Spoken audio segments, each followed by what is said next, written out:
हुनरमंदी एक दौलत। सद शुक्र रब्बे ज़ुल जलाल का, जिसने हर शय को बेहतरीन नमो बख्शी। क्या अजब बात है कि परिंदे और जानवर भी इंसान के लिए एक मकतब की हैसियत रखते हैं। कबूतर खुश्की का पता लगाते हैं तो कौवा तदफीन का तरीका बताता है। भेड़िया नज़्म ज़ब्त की तरतीब बताता है तो कुत्ता वफादारी का दर्स देता नज़र आता है। फूल खुशबू बिखेरते हैं तो दरख्त साया फिगन करने की तालीम देते हैं। तो काबिल गौर बात यह है कि वो रब जिसने इंसान को अशरफुल मखलूक़ात बनाया है, उसने इंसान को कितनी सलाहियतों से और हुनर से नवाजा होगा। आज अपने अतराफ़ में नज़र डालें तो बेरोज़गारी और फरागत का जिन नमू पाता नज़र आता है, और इन दोनों की वजह से बहुत से मसाइल पैदा होते हैं।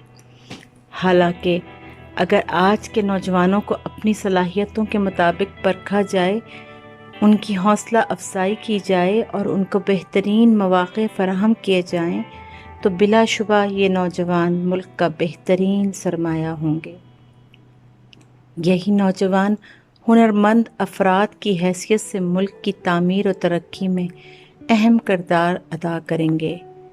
मसला ख़ुद को तलाश करने का है, अपनी सलाहियतों को ख़ुद खोजना है। ये ख़ुद को खोजना कोई मुश्किल काम नहीं, बहुत आसान है। अगर पढ़ने में कमज़ोरी है तो ड्राइंग बेहतरीन हो सकती है।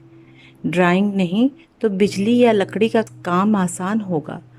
पौधों की काश से कुदरत के राज आश्कार होंगे। मट्टी से मोहब्बत जागेगी। लफ्ज़ों से दोस्ती कर लो तो मुसन्नफ़ और शायर बन जाओगे। बच्चियाँ फूल और पत्तियों से खेलेंगी तो मेहंदी लगाने के हुनर से आश्कार होंगी।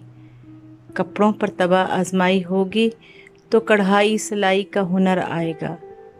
मुख्तसर ये कि आप अपने से दोस्ती करें, अपनी सलाहियतों को खोजें, अपने मसाइल और वसाइल का जायज़ा लें और फिर अपनी मेहनत और शऊर को आजमाएं।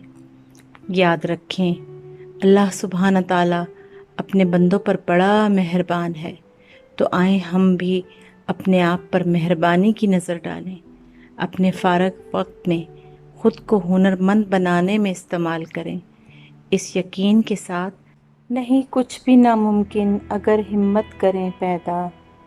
सितारे कुछ दूर नहीं, कमंद गर मजबूत हम डालें।